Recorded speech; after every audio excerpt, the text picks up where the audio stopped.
नमस्कार दोस्तों, आपका स्वागत है +4 केमिस्ट्री सीरीज़ बाय आरडीएस। चलो स्टार्ट करते हैं। आज का टॉपिक अपन ने उठाया फजान सूल, जो कि बहुत ही इजी टॉपिक होता है बॉन्डिंग के अंदर। अगर इसका क्वेश्चन आएगा तो आपके मैं बता रहा हूँ, ये वीडियो देखने के बाद दो बार एक बार इस वीडियो को देख लेना।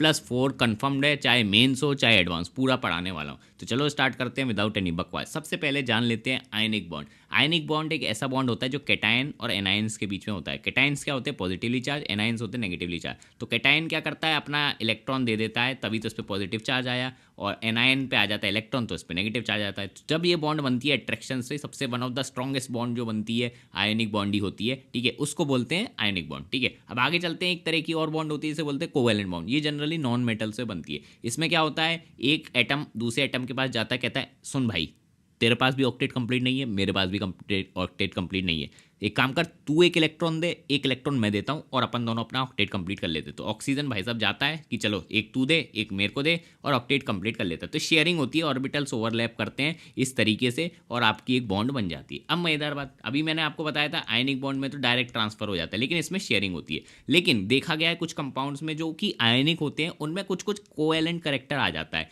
तो फजान्स रूल उसी कोवेलेंट करेक्टर को हाईलाइट करता है, और अब बताऊंगा कैसे ये कोवेलेंट करेक्टर आ जाता है। सपोज कर लेते हैं कटायन है ये वाला, ठीक है, और दूसरा एनायन है ये वाला। अब क्या होता है? कटायन पे है पॉजिटिव चार्ज, एनायन पे है नेगेटिव चार्ज। ये कटायन पॉजिटिवली चार्ज है, तो ये क्या करेगा? इसके ऑर्बिटल्स को अपनी तरफ खींच लेगा थोड़ा इधर की ओर। इलेक्ट्रॉन के ऑर्बिटल्स कुछ इस तरीके से डिसोरिएंट हो जाएंगे इसकी तरह। अगर आप देखो ये वाला डायग्राम और ये वाला डायग्राम, ठीक है, ये है कोवेलेंट बॉन्ड का शेयरिंग वाला, और ये है आयनिक बॉन्ड का जिसमें फजान्स रूल लग रहा है। तो आप देखोगे कुछ कुछ सिमिलरिटी लग रही है ना, इसमें भी कोवेलेंट की शेयरिंग हो रही थी और इसमें भी कुछ कुछ वैसी हो जा रहा है। तो देखो इससे बोलते हैं कोवेलेंट करेक्टर, इसलिए कोवेलेंट करेक्टर आ जाता है। ये 10% हो सकता है, 25% हो सकता है, 100% तो नहीं होगा क्योंकि आयनिक कंपाउंड है। तो इस वाली कोवेलेंट बॉन्ड यानी कोवेलेंट करेक्टर को समझाने के लिए फजान्स रूल यूज होता है। इसे आप रीड कर सकते हैं, ये इसकी एक्चुअल डेफिनेशन है बुक, एक बार इसे रीड कर लेना। चलो अब आते हैं कि ये फजान्स रूल कितना पावरफुल होगा जिससे आपके क्वेश्चन सॉल्व होंगे। फैक्टर्स जिस पे फजान्स रूल डिपेंड करता है वो अब बता देता हूँ। सबसे पहला फैक्टर है साइज ऑफ कटायन। जितना बड़ा आपका कटायन होगा ना, उतनी उसकी पोलराइजिंग पावर कम हो जाएगी। तो इसका मतलब जितना छोटा उतना खोटा। ठीक है, छोटे बच्चे होते ही शैतान है ना, अगर आपका छोटा भाई होगा तो आपको पता होगा। ठीक है, तो वो ज़्यादा आपको परेशान करेगा, सिंपल। इसलिए छोटा कटायन मतलब ज़्यादा हरामी। ठीक है, और बड़ा वाला होगा थोड़ा सीधा साधा होगा। तो इसको आप ऐसे भी ट्रिक से याद कर सकते हैं कि मान लीजिए अगर आपने ग्रेविटेशन पढ़ा है, तो आप एक प्लेनेट एज्यूम करिए जिसका मास एम है, दूसरा प्लेनेट एज्यूम करिए जिसका मास सेम एम ही है। एक की रेडियस आर है, एक की r/2। तो आप बताइए ग्रेविटेशन फील्ड किस में ज़्यादा होगी? ऑब्वियसली सेकंड वाले में होगी। तो उसी के जैसा कंसेप्ट होता है। तो सिमिलरली बस आगे चलते हैं आगे। अब आता है साइज ऑफ अनायन। अब बात करो कि अगर अनायन का साइज देखे, तो अगर आपके अनायन का साइज ज़्यादा होगा तो ईजिली पोलराइज हो जाता है। अब आपको लॉजिक से समझा देता हूँ। मान लेते हैं अपना ये अनायन A1 है, ये है अपना अनायन A2। ठीक है, अब देखोगे अगर आप, तो इससे ज़रा जूम आ लेते, ये अपना न्यूक्लियस हो गया, ये इलेक्ट्रॉन ऑर्बिटल है, यहाँ पे इलेक्ट्रॉन इधर उधर घूम रहा होगा। अब आप देखोगे इसके बीच में थोड़ा क्लोज डिस्टेंस है ना, तो ये थोड़ा टाइटली बाउंड होगा। तो अब अगर कोई एक कटायन आएगा तो इससे जल्दी छीन नहीं पाएगा, क्योंकि भैया थोड़ा रिश्ता, थोड़ा मतलब समझ लो डीप रिश्ता है इन लोगों का। लेकिन अब बात आती है एक बड़ा आयन, ठीक है, वो इतने सारे इलेक्ट्रॉन लेके बैठा है। अब इसके बीच में थोड़ी दरारें पड़ गई हैं। ठीक है, तो अब कोई आएगा कैटायन, तो वो ऑब्वियसली थोड़ी खोट डाल देगा रिश्ते में। तो वही वाला सीन है, ये इजीली पोलराइज हो जाता है, मतलब इन्फ्लुएंस हो जाता है, ये वाला चीज़ है। अब आगे चलते हैं। थर्ड फैक्टर क्या है? ये बहुत ही कॉमन सेंस वाला है कि भैया अगर कोई कटायन है उस पर +1 चार्ज है और दूसरा कटायन है +2, तो ऑब्वियसली जिस पे ज़्यादा चार्ज होगा वो ज़्यादा पोलराइज कर पाएगा, सिंपल, ज़्यादा पावरफुल। ऐसे ही एनायन की बात आते हैं, तो जो जितना एनायन पे चार्ज नेगेटिव ज़्यादा होगा, जैसे मान लेते हैं -1 है, दूसरे पे है -2, तो -2 वाला जल्दी पोलराइज हो जाएगा। कॉमन सेंस ऑफ लॉजिक से आप बोल सकते हो, क्योंकि अगर आपको पता हो जब नेगेटिव चार्ज आता है तो साइज बढ़ जाता है एनायन का। ठीक है, और जब पॉजिटिव चार्ज आता है तो घट जाता है, जिससे साइज से ही रिलेट हो जाएगा, साइज वाली बात ही आ गई। तो ये मतलब इससे ऊपर से ही डिराइव्ड है।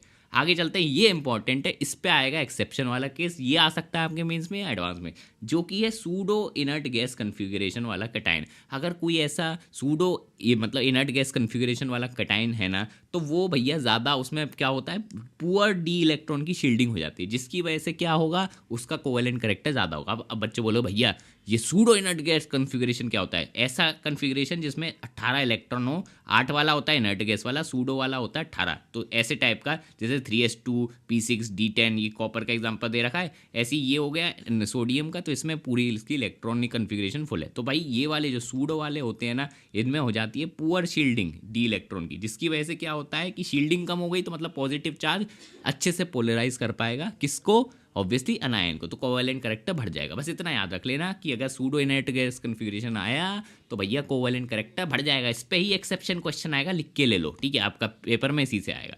अब आते हैं कुछ क्वेश्चन करते हैं फटाफट जल्दी से, ठीक है। सबसे पहले क्वेश्चन देखते हैं। अपना क्वेश्चन ये है कि Ag2S और Ag2O आपको बताना है कि इनमें से ज़्यादा सॉल्यूबल कौन है। अब आप कहोगे भैया ये तो हमने पढ़ा ही नहीं, आप सॉल्युबिलिटी थोड़ी पढ़ा है, आप तो ये बताए कि कोवेलेंट करेक्टर क्या है। तो भैया देखो मैं आपको सॉल्व करके बताता हूँ। अब आप देखो यहाँ पे एक अनायन कौन सा है, ये S, ठीक है, यहाँ पे ऑक्सीजन है, बाकी कैटायन तो सेम है तो सेम फैक्टर आएगा, तो कोई दिक्कत नहीं है, इसको हटा दो। सिर्फ अपन देखेंगे अनायन को S और O। S नेगेटिव का साइज बड़ा होगा कि O नेगेटिव का, आप बताइए। ऑब्वियसली S नेगेटिव का साइन होगा। तो भैया मैंने अभी आपको ऊपर बताया था, सेकंड पॉइंट अपना यही था, अगर सेकंड साइज मतलब बड़ा हो तो पोलराइजेशन इजीली हो जाता है एनाइन का। तो कोवेलेंट करेक्टर किस में ज़्यादा होगा, Ag2S में, एज कंपेयर टू Ag2O। इसका मतलब क्या, Ag2S ज़्यादा कोवेलेंट है Ag2O से। तो भैया सॉल्युबिलिटी का क्या रहता है, जितना ज़्यादा पोलर होगा कोई कंपाउंड वो उतना ज़्यादा सॉल्यूबल होगा। अब ऐसा क्यों होता है, क्योंकि वाटर क्या है, वाटर एक तरह से पोलर ही तो है, वाटर भी तो पोलर ही है, ठीक है, इसलिए तो पोलर जितना होगा उतना ज़्यादा सोल्यूबल होगा। तो अब बताइए इनमें से कौन सा आंसर हो जाएगा, ऑब्वियसली Ag2O, क्योंकि ये थोड़ा कम कोवेलेंट है। सिंपल, ये तो इजी क्वेश्चन था। अब आते हैं कि आपके लिए होमवर्क क्वेश्चन है, आपको बताना है FeOS3 और FeOS2 इनमें से कौन सा ज़्यादा मोर सोल्यूबल होगा। जल्दी से कमेंट में बताओ इसका आंसर, ये आपका सही हो जाना चाहिए, ठीक है। अब आता है एक और एडवांस लेवल कंसेप्ट जो एडवांस पूछेगा कि देखो भाई कलर ऑफ जो कंपाउंड होता है ना, कुछ कंपाउंड्स का कलर फजांस रूल की वजह से डिफाइन करा जा सकता है। पूछो क्यों, देखो पोलराइजेशन जब होता है ना तो इलेक्ट्रॉन्स क्या होते हैं, वो हायर एनर्जी स्टेट में चले जाते हैं एक्साइट होके,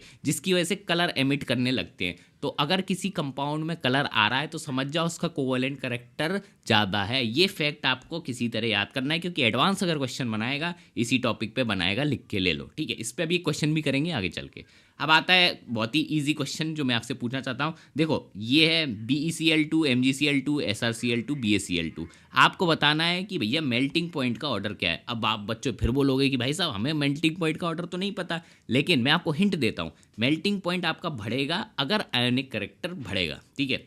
क्या, मेल्टिंग पॉइंट भी बढ़ेगा अगर जितना ज़्यादा आयोनिक उतना ज़्यादा मेल्टिंग पॉइंट। ये वाला चीज़ अगर आपको पता है तो आप बता दिए इससे तुरंत इसका आंसर क्या होगा। मेरे को पता है आप कर लोगे, चलो फिर ही बता देता हूँ इसका आंसर। देखो इंक्रीजिंग ऑर्डर में होगा, पूछो क्यों, ये सबसे छोटा होगा Be, फिर उसके बाद Mg का साइज़ थोड़ा बड़ा, Sr का और बड़ा, बेरियम और बड़ा। तो मैंने अभी आपको सबसे पहला पॉइंट क्या बताया था कि जितना छोटा कटायन उतना ज़्यादा खोटा।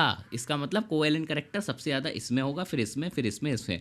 और कोवेलेंट करेक्टर अगर ज़्यादा तो आयोनिक करेक्टर कम, तो ऑर्डर क्या हो जाएगा इस तरीके से, इंक्रीजिंग ऑर्डर मेल्टिंग पॉइंट का, ठीक है। ईजी हो गया। अब आपके लिए एक होमवर्क क्वेश्चन है, ये वाला करना है आपको। कमेंट में जल्दी से इसका आंसर अभी लिख दो, बहुत ही ईजी क्वेश्चन है, इससे आपका मेंस का क्वेश्चन तो सॉल्व हो जाएगा, ठीक है। अब आता है एक लास्ट एडवांस लेवल क्वेश्चन जो आपको टेस्ट करेगा कि आपको ये लेक्चर समझ में आया कि नहीं। देखो भाई क्या करना है, AgCl is a colourless whereas AgI क्या है, येलो कलर का। अब आपको इसका रीज़न बताना है क्यों Ag है, Ag+ है, 18 इलेक्ट्रॉन, 12 ये ऑप्शन, बी ऑप्शन, C और D, ये आपको बताना है। जल्दी से कमेंट में इसका आंसर बता दो। मैं इसका आंसर वैसे तो साइट पे डाल दूंगा या फिर टेलीग्राम में, तो जरूर से बता देना। और बाकी मिलते हैं नेक्स्ट वीडियो में, बाय बाय।